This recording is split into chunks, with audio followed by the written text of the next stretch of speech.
শরীয়তপুরের গোসাইহাটে এক গৃহবধূর হাত মুখ বেঁধে সংঘবদ্ধ ধর্ষণের ঘটনায় দায়ের করা মামলার প্রধান আসামিসহ দুজনকে গ্রেপ্তার করেছে পুলিশ। বৃহস্পতিবার ৫ ফেব্রুয়ারি গভীর রাতে বরিশাল জেলার মুলাদী উপজেলার আবুপুর গ্রামে অভিযান চালিয়ে তাদের গ্রেপ্তার করা হয়। গ্রেপ্তারকৃতরা হলেন মামলার প্রধান আসামি মোস্তফা মির্জা এবং তার সহযোগী সুমন ঘরামি। গোসাইহাট থানার পুলিশের উপপরিদর্শক এএসআই সজিবুল ইসলাম সাংবাদিকদের গ্রেপ্তারের বিষয়টি নিশ্চিত করে জানান, শুক্রবার ৬ ফেব্রুয়ারি গ্রেপ্তারকৃত আসামিদের শরীয়তপুর জেলা কারাগারে পাঠানো হবে।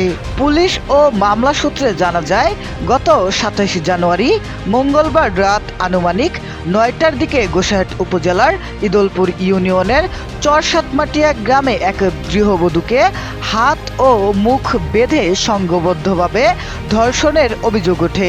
এ ঘটনায় ভুক্তভোগী নারীর আপন ননদের স্বামী সুমন ঘরামি এবং তার সহযোগী মোস্তফা মির্জা জড়িত বলে অভিযোগে উল্লেখ করা হয়। এ ঘটনায় ভুক্তভোগী নারী বলেন,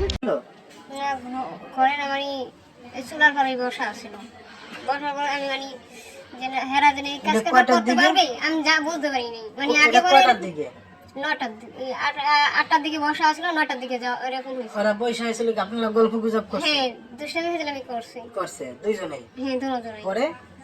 পরে দুষ্টামি ফেজলামির ভিতরে পরে হ্যাঁ আমি কি ভাই আমরা ঘরে থেকে আমি বের হয়ে যাই বাইরে যাই, হ্যাঁ ওরে নেই।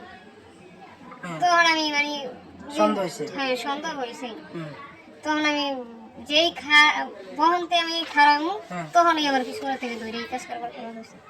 বান্না লাইছে পরে আপনার শ্বশুর গেছিল চেক করে দেন আপনি? আমি কোনো শব্দ করতে দেয়নি, আমার বান্না লাইছে নিয়ে আইবা ঘরের দরজা খুলে বের করে লাইছে।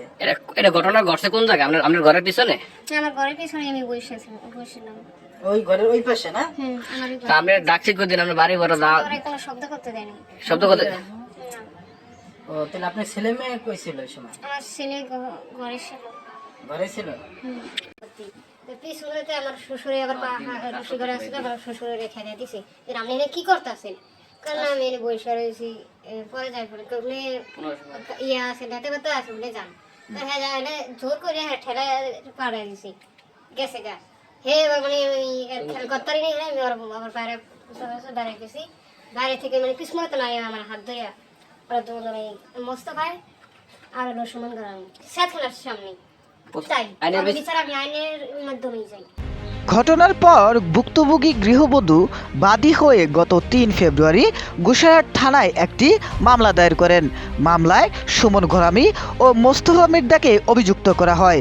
পুলিশ জানায়, মামলা দায়েরের পর থেকেই অভিযুক্তদের গ্রেপ্তারে অভিযান অব্যাহত ছিল।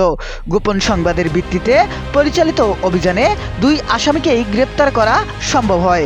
বর্তমানে মামলাটি তদন্ত কার্যক্রম চলমান রয়েছে।